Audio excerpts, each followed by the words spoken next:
It's my favorite weather. Baruch atah Adonai Eloheinu melech haolam, asher kiddushanu b'mitzvotav v'tzivanu la'asot b'divrei Torah. Va'arevna Adonai Eloheinu et divrei Toratcha b'finu v'yamcha b'Yisrael. V'niyeh anachnu v'tzitzaenu v'tzitzei amcha b'Yisrael. Kulanu yodei shemecha v'lomdei Toratecha lishma. Baruch atah Adonai Lamed Torah l'amo Yisrael. Baruch atah Adonai Eloheinu melech haolam, asher bachar banu mikol amim, v'natan lanu et Torato. Baruch atah Adonai noten haTorah. So I'm just so excited for this class. I think it's going to be such an interesting class. I want to trace out the meta theme and then the particulars of it. The meta theme is the difference between being seen and not being seen.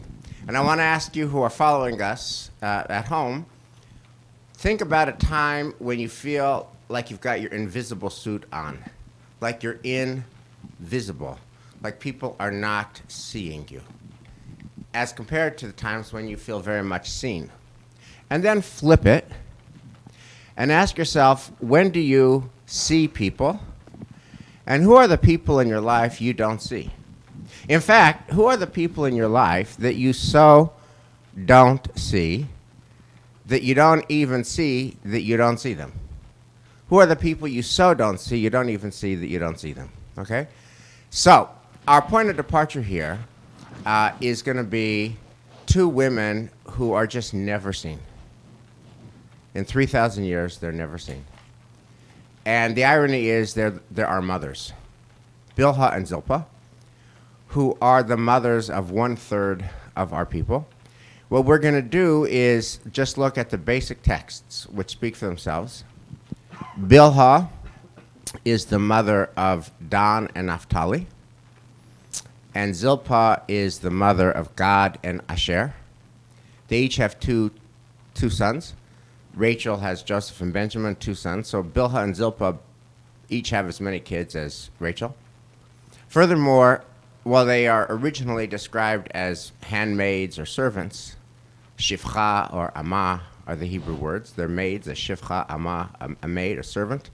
By the time we read about them in next week's portion, they are the wives of Jacob. They marry Jacob.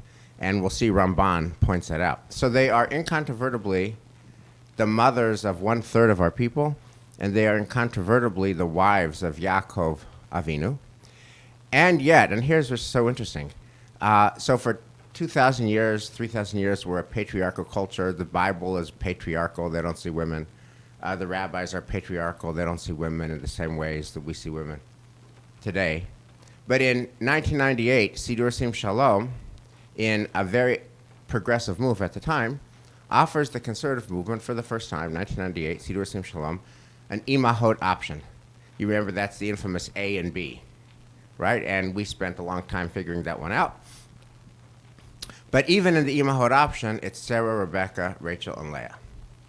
And that was 1998. Then in 2016, we got Sidur Lev Shalem, the big red Sidur. And again, Sarah, Rebecca, Rachel, and Leah. So here are the meta questions for us to think about, not only in our own lives, but in the Torah. Why do we not see Bilhah and Zilpah? And what does our not seeing them teach us? And what should we do about it? So, without further ado, let's just take a quick look, real quick, like at the evidence. So page 1 of the handout is just the 1998. This is our conservative movement's first gambit into imahot. And you see Sarah, Rebecca, Rachel, and Leah. And those of you who are members here remember there were lots of meetings in our congregation to figure out what do we do, how do we do it, etc. But it stops with Leah. It does not mention Bilhah and Zilpah. And then in 2016, this is the page from Sidur Lev Shalem. So this is only 4 years ago. Still, Bilhah and Zilpah are not seen. So let's take a look at the biblical evidence. Who are these women, Bilhah and Zilpah? Okay? So, Michelle, will you read on page 3 when Rachel saw that she had borne Jacob no children? We're on page 3. This is Genesis 30. This is actually last week's portion. When Rachel saw that she had borne Jacob no children, she became envious of her sister.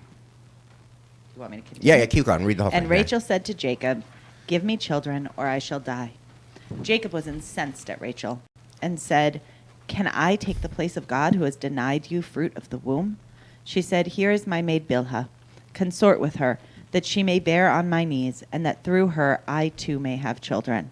So she gave him her maid Bilhah as a concubine, and Jacob cohabited with her. Bilhah conceived and bore Jacob a son, and Rachel said, "God has vindicated me. Indeed, he has heeded my plea and given me a son." Therefore she named him Dan. Rachel's maid Bilhah conceived again, and bore Jacob a second son. And Rachel said, "A fateful contest I waged with my sister. Yes, I have prevailed." So she named him Naphtali. So I want to bring a voice into this conversation that is a very evocative voice. And actually, years ago, he was even here. His name is Peter Pitzela. And Peter Pitzela is a dramatist. And his special vantage point is that very often the characters in the Torah, we don't know what they're thinking. You know, the classic example is Abraham and Isaac going up to Har Moriah for the binding. What's Abraham thinking? What's Isaac thinking? We absolutely don't know. And Peter Pitzela has made his contribution, inviting us to think about what are they thinking. You know, Isaac, what are you thinking now? Abraham, what are you thinking now? You know, Abraham, you're dangling the sword. What are you thinking now? Okay? So I want to bring, and as a result of that, he brings the voice to the voiceless. Okay? Now, if you take a look at this text from Genesis 30 that Michelle just read, Bilhah is an object. It is done to her. Take Bilhah, that I, Rachel, should be built up through her. She's entirely an object. So I want to do a Peter Pitzela on Bilhah. And Michelle, since you read that, you're Bilhah. What are you thinking? Like when Jacob comes upon you, what are you thinking? That I have a pretty lousy lot in life. Pretty lousy lot. Okay. And now you get pregnant, and you're just expected to carry this baby of a man that you didn't ask for. What are you thinking? I mean, I suppose at the time it's probably part of the cultural context. I probably assume that that's what will happen and what I'm for in the world, right? I mean, at the time, all women felt they were for childbearing. And if you were a woman who was a shifcha, presumably you would feel like it's your job to do this thing. So that's what you do. Okay. And now 9 months pass, and you give birth to a son. And the son is taken from you. You don't get to name the son. I mean, naming is like so important. God gets to be God because God gets to name what God creates, and we get to name our children whatever we want to name our children. Rabbi, can my child name their child whatever? And the answer is always yes. It's a parent's choice. And now here, she does not even get a chance to name her son, and Rachel names these kids that Bilhah has conceived and that Bilhah has carried and that Bilhah has given birth to, and Rachel names them entirely for Rachel's own agenda, right? That God has finally heard my plea, or I've waged a fateful contest. So it's just completely not seeing Bilhah. How are you feeling now when you're told that the name of the son that you just gave birth to is Don? It's interesting because we don't really see what happens afterwards, and there may be some portion of this where Bilhah is okay giving up the naming rights because she knows she'll have the raising rights. Okay. Like her job is to be the mother there, even though she's not the official mother. Okay. Colleagues, I want to ask you, before we get to Zilpah, how does this make you feel? That the Torah describes this, that our ancestors do this, and that, Dan and Naphtali come to be in this way. How does that make you feel? Well, I think there are two parts to it. One that Michelle already pointed out, which is that it was part of the culture, which doesn't make it good or right at all, but that's just how it was. But then when you read it with 21st century sensibilities, it's pretty nauseating and horrifying. Nauseating and horrifying. Now, Dan, let me double click on nauseating and horrifying. Okay, if you were to put the Torah to the side, and I were to stipulate some facts, you're a young woman. You have to have sex with an older man. that you don't particularly want to have sex with, but you just have to. You then have to carry that baby for 9 months. Even if you don't want to, you have to. And when that baby is born, you have to give that baby up, and somebody else gets to name him, and it's going to be reckoned as her child. You're just the womb. You're a womb. Okay? What would you call that? I mean, most people would call that enslaved people. Yeah, Right? I would call that trafficking. Trafficking, you Yeah. call that enslaved people. Bill has an enslaved person. So here's my question. This is a historical wrong, right? I mean, women were treated really, really, really horribly, nauseatingly. And now we read this. So now I want to change the vantage point. Dan Essen, you are on the committee of Siddur Lev Shalem. And we're taking a fresh look at the question of imahot. And we note that in 1998, we did not include Bilhah and Zilpah because they've never been seen. The Midrash doesn't see them. They're not seen here. They're just not seen. They're just invisible wombs. They're invisible wombs. But now you're reading this in 2020, or 2016, say, because you're on the Leif Shalem thing. Do you think we should right a historical wrong by including Bilhah in the imahot? I think that's going to create the same kind of angst that we had 20 years ago, deciding about whether we add Sarah, Rivka, Rachel, Leah to the Amidah.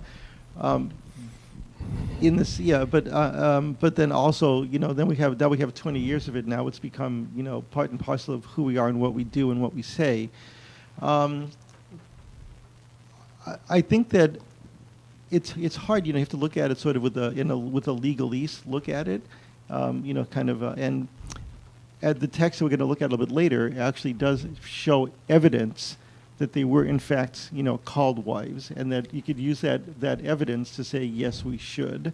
Yeah. So I would present that case. On the other hand, I want to be like Tevye too. You have the one hand, the other hand. Tradition is very hard to change.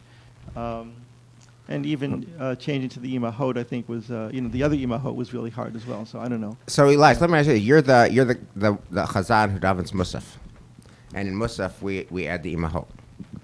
I love the sacrifices. Yes. If it were your call, the board of directors, the board of trustees says to you, Elias, you're the musaf guy. You choose. Would you add Bilhah and Zilpah in the musaf amidah? Definitely not. Definitely not. Definitely not. Why? There are two things that I want to say. First one is, three things, but I will stay with two. It's just raining. You've got all day long. We're not going anywhere. So the two things are that we know through the Bible the personalities of Leah and Rachel. We know nothing about these two women. They are not mentioned. It's like when you see a movie and all of a sudden you see somebody, giving coffee or knocking at the door or something. All right. So basically, they were chosen, the matriarchs, they were chosen because they had strong personalities or attributes. We don't know nothing about them. And my no is because if I have to add matriarchs, I would definitely go for Miriam and Deborah rather than Bilhah and Zilpah. Mm-hmm. So, okay, but I just want to push back for a second. I mean, it's great, but here you have a problem of two women who are not seen. They're mistreated by our ancestors. They're mistreated by our people, and Are they the only ones? Well, we can't deal with the whole world. I'm just talking about them. I'm realistic. Okay, but they are Bilhah and Zilpah. We're talking about seeing or not seeing two women, Bilhah and Zilpah. And my question is, do you have any sense that through our tefillot today, we could rectify a historical wrong? We could see those who have been invisible. I'm sorry to sound harsh, but I don't see why they should be added. If you can present an argument why it should be added. Okay, so if I have to choose women to be more matriarchs in the category, as I said before, there are two others who can take their place like this. Well, Dan had a brilliant comment yesterday when you were talking about Tevye. You mentioned Tevye. What does Tevye say in the musical Fiddler on the Roof? So, may you be like Ruth and like Esther. So now we're talking about, strong women. As we have two more there.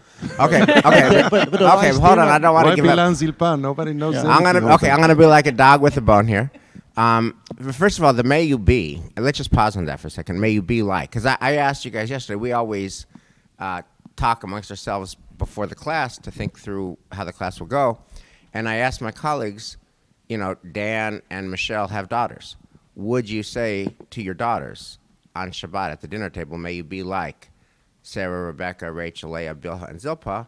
And Michelle said, definitely not. Why not? I don't want them to be chattel. Bilhah and Zilpah are chattel. I don't want my kids to be chattel. So I get that. May you be like Ruth and like Esther, may not be like an enslaved person. I get that. But this is different. The imahot is not may you be like. The imahot is a statement of origins. The imahot is a way of saying we Jews today living in Newton, Mass in 2020 come from a place. We have patriarchs and matriarchs. We have fathers and mothers, and here's who they are. And it's just a statement of fact origin. So, Aliza, I want a hypothetical. Elias goes off to Buenos Aires to see his mother, and you're now davening Musaf, okay? And the board of directors says to you, Eliza, this is just so interesting, and you're the chazanit davening Musaf for the next few weeks while Elias is in Argentina. It's your call. Are you going to add Bilhah and Zilpah? Why or why not? It depends how you see the imahot. If the imahot is an ancestral genealogy, and its function in our service is to cite the genetic origins of the Jewish people, yes. But if the imahot is a function of describing a divine relationship that allows our people to overcome hardship and move forward, definitely not. Because the God of Bilhah and Zilpah was a God of slavery, oppression, and wrong. Now, granted, I don't think the God of Sarah or Leah or Rachel was that much better, because that's the God of allowing people to profit from other people's suffering. How you look at the ways that we include people and what we say about them is important. And from my own, I hate that the order is reversed, that Leah is unloved in life and unloved in our prayers. Like, the way that we include our matriarchs, I don't feel like liberates them from their origin story. Could you tell our viewers back home about this Aliza Berger quirk? You are to my knowledge, you are the only Jew in the history of the Jewish people who does this. So tell us what you do and why. So, Leah in her lifetime was hated by Jacob, right? She marries him against his will, and we can discuss how against his will it is, but she only wants him to love her, and for her entire life he doesn't. He always prefers her sister. And even though she's the first wife, and even though she has far more children, and even though he marries her and she is part of the Jewish people, she's always pushed to last. Rachel always comes first, and it feels like a wrong that we allowed Jacob to do in his lifetime, and we continue to do perpetually for generations.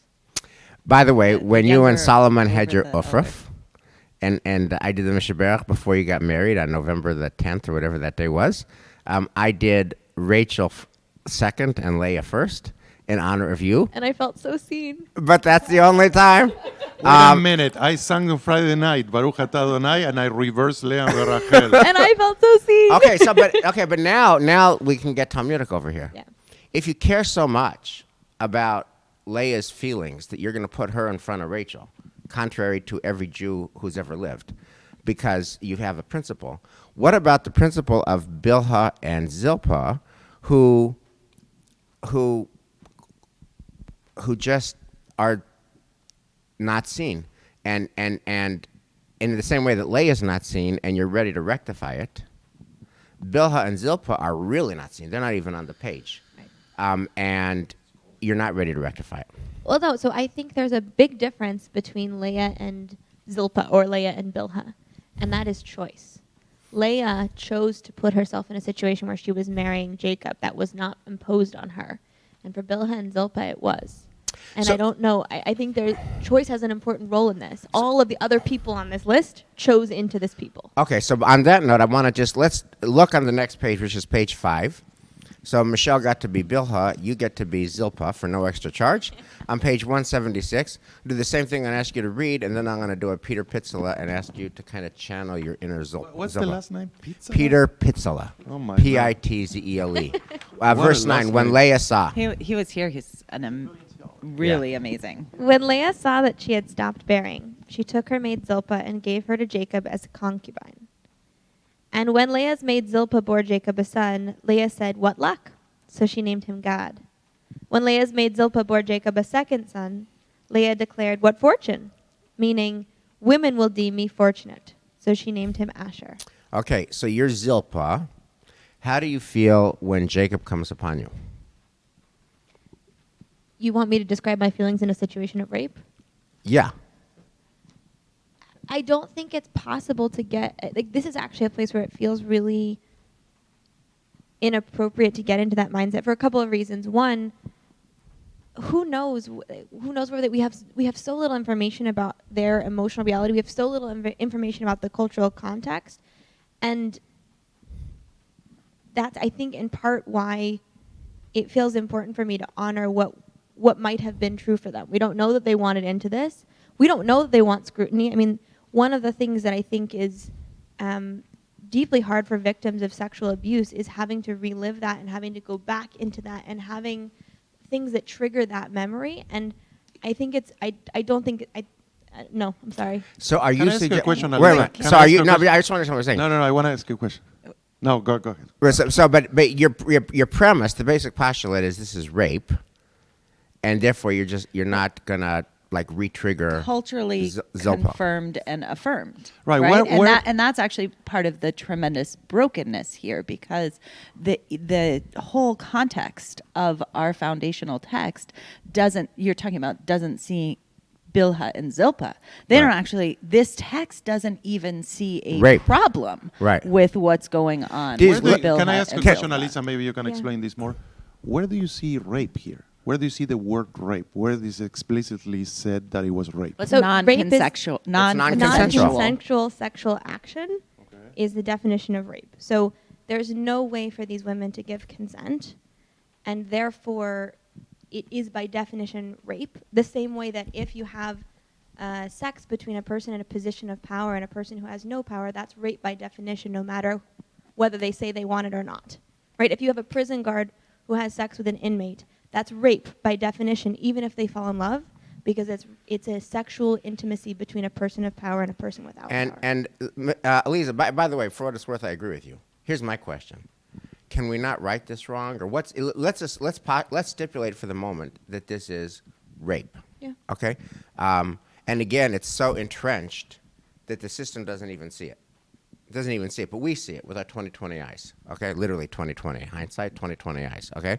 Now, question: is there some way to right this wrong, or is the best way to right this wrong just to ignore it? Yeah, you right the wrong by punishing the wrongdoer. You don't right the wrong by celebrating the victim for her suffering.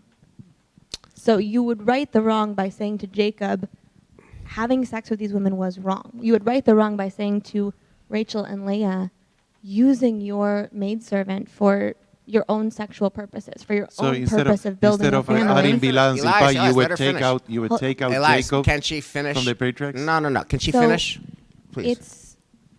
It's not okay.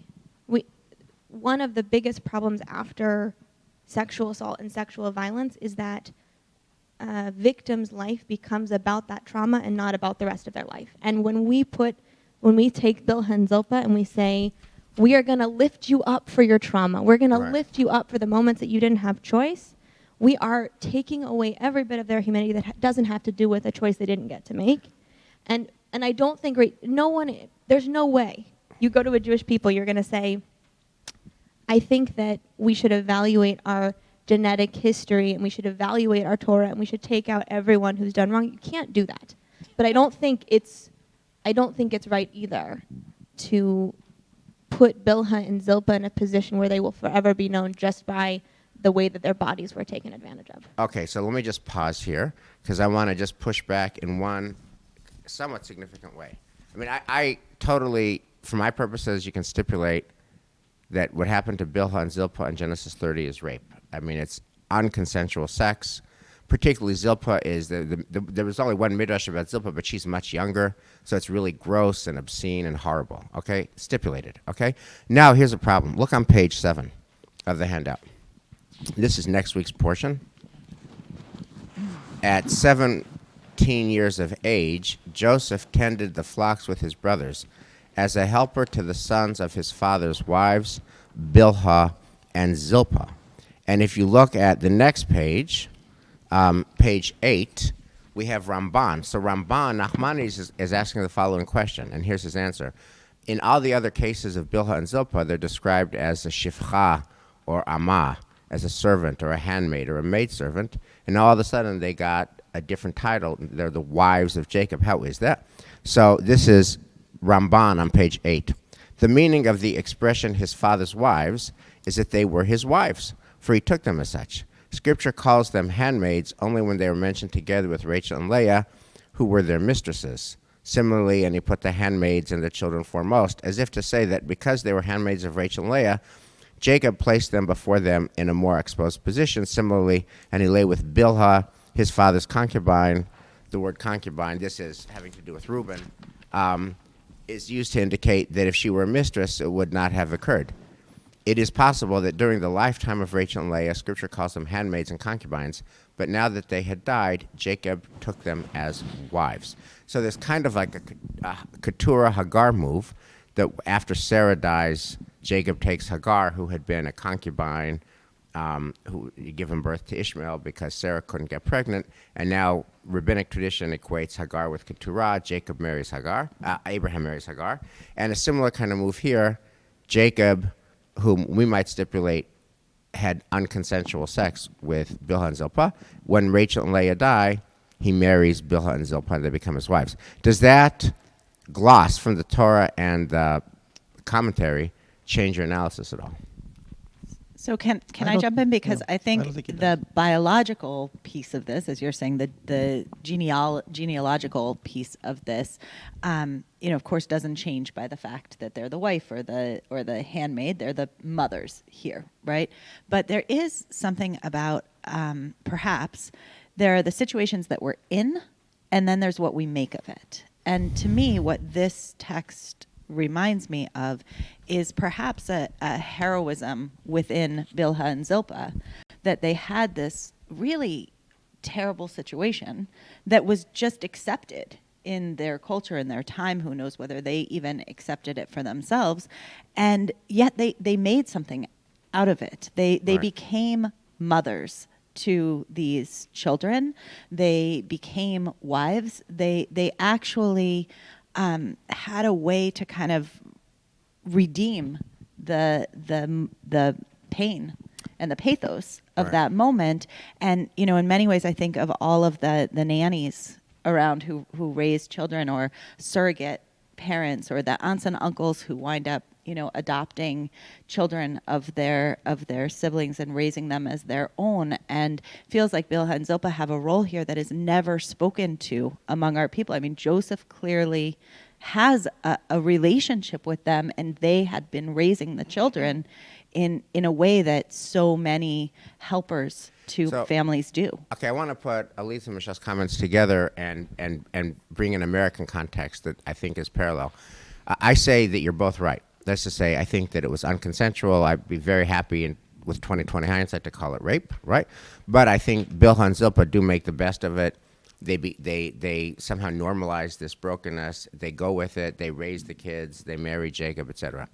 And then the question is, our question in 2020, what is the best way to give voice to their story, if we are to give voice to their story? I mean, one move is to say this is so painful and so wrong and so horrible, therefore we don't give voice to it, because it would be giving voice to a traumatizing rape. Or another move might be, hey, wait a minute, they were heroic in their own way. They stepped up and they made the best, and so we should somehow give voice to that. So I was mindful of this remarkable op-ed in the New York Times. So interesting. It was in the summer in the wake of George Floyd's murder, by a direct genetic lineal descendant of Thomas Jefferson. And he writes this piece, and he says, he has two things to say in the New York Times. Number one, take down my great-great-great-grandfather's memorial. Thomas Jefferson, I'm white, by the way. He says, I'm white, genetic descendant of Thomas Jefferson. Thomas Jefferson should not have the memorial here.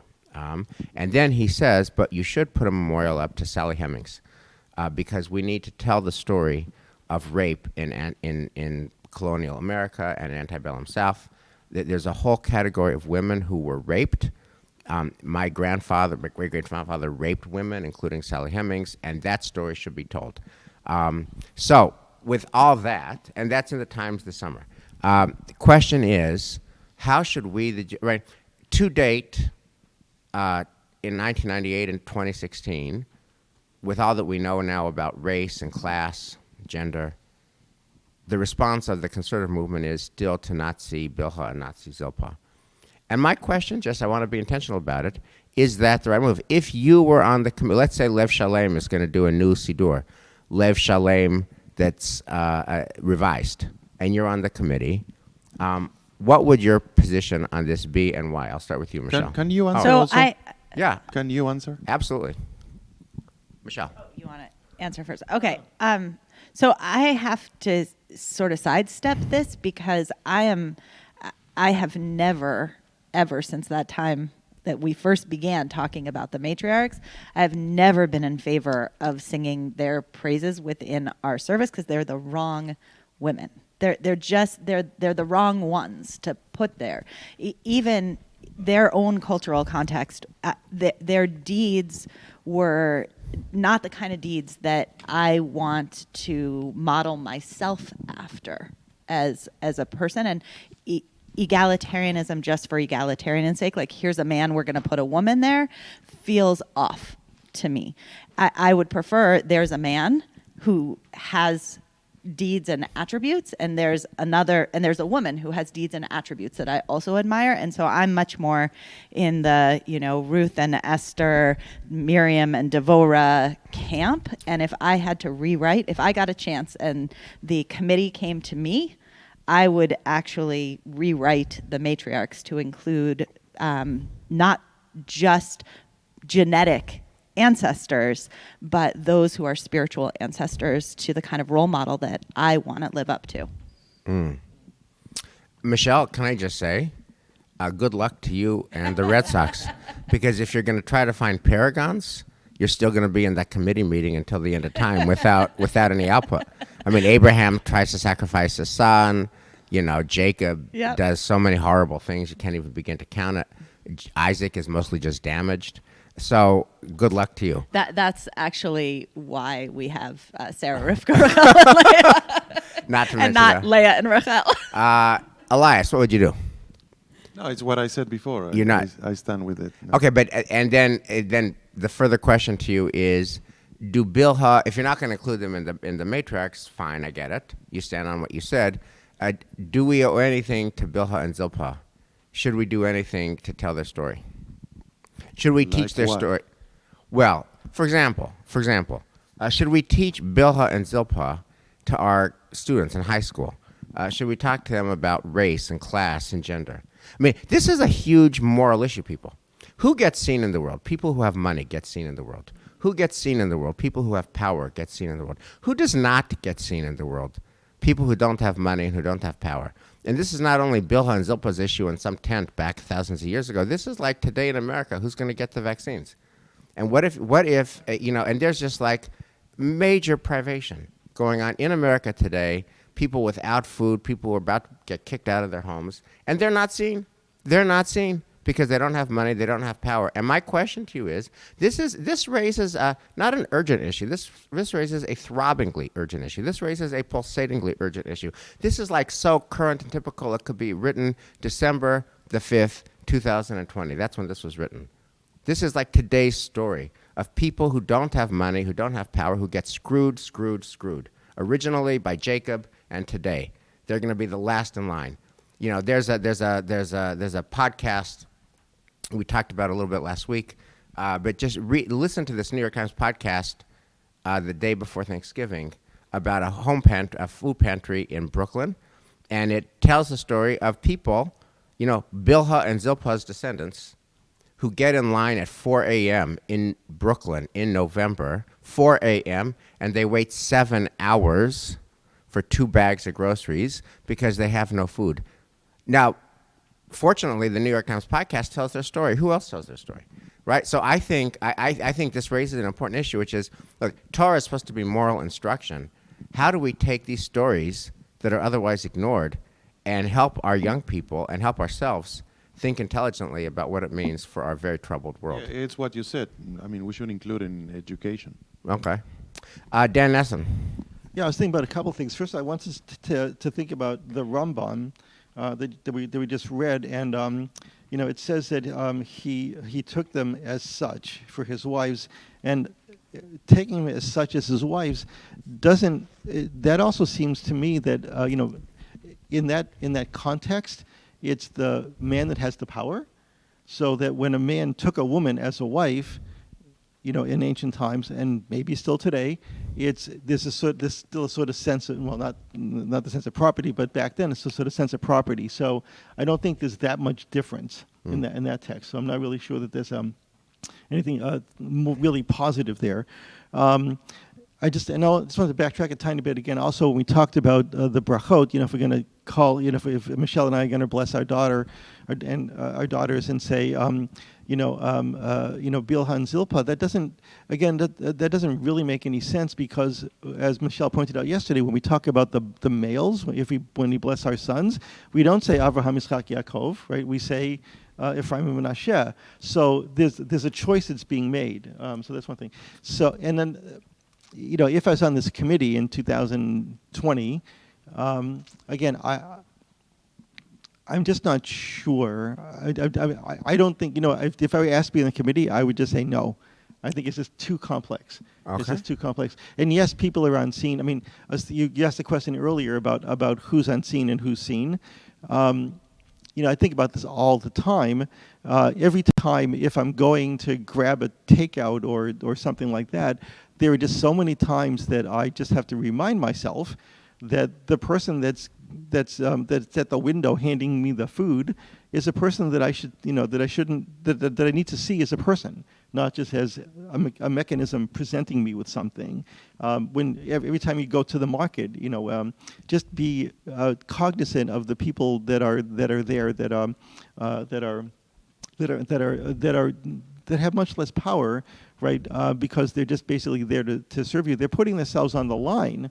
Every time you go to a grocery store, the person that's the cashier is putting themselves on the line. Every single person that comes in front of them is a person that could be a danger to them, right? So seeing those people and being cognizant and aware and respectful of them is something that I was much less cognizant of and aware of, but much more now as COVID has really taken center stage.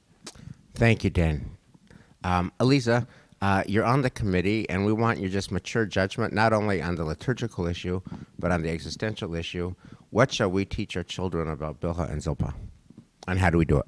So, love education, but I do think that there is real power and import to ritual and to prayer. And if we relegate Bilha and Zilpah's story to the high school textbooks, I think we miss an opportunity to liberate them. And I think that ritual has the function, it can redeem stories and offer consolation in ways that just teaching a class can't. So I think if I were involved in a ritual committee and I'm thinking about how do we honor the legacy of Bilha and Zilpah, I would think about places in our service that acknowledge people who are enslaved, people who are bound, people who are kept small, and call their memory into blessing. And I would also mobilize their message. We don't have rituals for victims of sexual violence. We don't have rituals for what do you do after your body has been violated and you have to come back into Jewish community, and what does that look like? And there's such power to knowing that there are women and people who've had that same experience and who know the pain that you're feeling and who feel it with you and who can be with you and who got through it. And we're missing out. If we just if we throw them in with the imahot, we miss out on the truth of their life experience. And if we mobilize them for the people for whom their story means the most, I think that they could make a profound difference and in a way that would honor them. Well, to answer your question, Elias, I stand in a very different place from all four of you. I would enthusiastically and full-throatedly include Bilha and Zilpah. And I have started doing that in my own private tefillot. And first of all, I agree with the ritual. I mean, you are what you do every day. and you really are what you do multiple times every day. So the words that we say every day just have way more meaning than a random chapter in some 11th grade curriculum, to channel Elisa's point. So I would definitely 100% put Bilhah and Zilpah in. Because we're not saying, may you be like Bilhah and Zilpah. We're not praying that our daughters become chattel. But we're saying, whoa, Jack, we got a complicated history. And this world is complicated. And I would put that in there. And because it's Lev Shalem, and Lev Shalem's big as a phone book, well, back in the days when there were phone books, I would include like a lot of Torah in that in those pages about who are Bilhah and Zilpah and why for the first time in 3,000 years are they included in the Imahot. Who are they? Why are they? This is tough stuff. This raises issues of rape. This is non-consensual. This is horrible stuff. This is Sally Hemings stuff. This is I have rape-colored skin stuff from antebellum South. This is deeply, deeply, deeply problematic. Although in its own context, that's with 2020 vision. In its own context, it was v'gam anochi ibonemi mena. Rachel says, I'll be built up through her. That was okay then, but it's way not okay. Way, way, way not okay now. And I would have a transparent conversation. I think you get nothing in life by burying hard stuff. I think you get nowhere in life by burying hard stuff. I think you get nowhere in life by just saying it's too hard to handle, it's too hot to touch, just leave it be. Who reads Vayetze anyway? I would put it front and center in the Imahot and talk about it all the time, because it has something to teach us all the time. And I would just end with the coolest thing. My hero in life is my father-in-law. He's 92. And I was talking to him about Imahot. And I said, hey, Dad, what's your Torah on the Imahot and Bilhah and Zilpah? And he said he's been forever a long-time opponent of including the Imahot. He's never included the Imahot, and he doesn't want to include the Imahot. And I said, why not? What's wrong with Sarah, Rebecca, Rachel, Leah? He said, it's not what's wrong with Sarah, Rebecca, Rachel, and Leah. It's that the conversation has never included Bilhah and Zilpah. And I would never include 2/3 of our mothers. And if you're going to include our mothers, you got to include our mothers. And that includes Sarah, Rebecca, Rachel, Leah, Bilhah, and Zilpah. Yes, it's problematic. Yes, it's layered. Yes, it's complex. Yes, it's gross and obscene with modern eyes. But there are mothers. And if you're going to include the Imahot, you have to include Bilhah and Zilpah. That's spoken from Arnold Goodman, age 92, in the holy city of Jerusalem. Shabbat Shalom.